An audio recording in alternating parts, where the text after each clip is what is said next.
এই মুহূর্তে আবহাওয়ার খবর নিয়ে চলে এলাম আমরা। কোন, কোন জেলায় কনকনে ঠান্ডা পড়বে সবকিছু ভিডিওর মধ্যে বলে দেবো।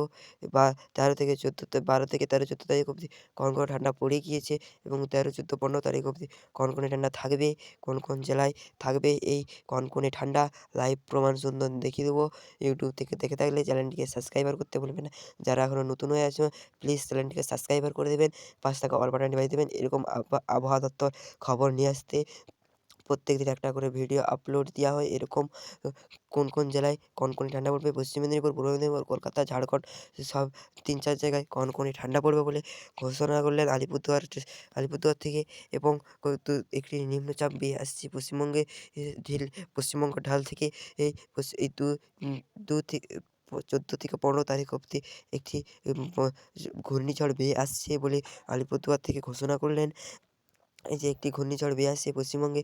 এই দেখতে পাচ্ছেন বন্ধুরা, যেরকম মোবাইলের স্ক্রিনে দেখা যাচ্ছে এটা দেখা যাচ্ছে একটা ঘূর্ণিঝড় উঠে আসছে।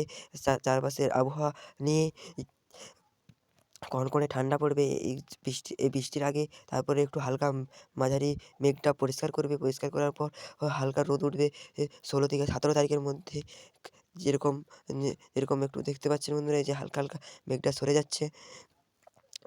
ভিডিওটি যদি ভালো লাগে চ্যানেলটিকে সাবস্ক্রাইবার করতে ভুলবেন না এবং এরকম আলিপুরদুয়ারে আবহাওয়া দপ্তরের খবর নিয়ে আসতে প্লিজ চ্যানেলটিকে সাবস্ক্রাইবার করতে এখনও যারা নতুন হয়ে থাকেন তারা প্লিজ চ্যানেলটিকে সাবস্ক্রাইবার করে রাখবেন। দেখা হচ্ছে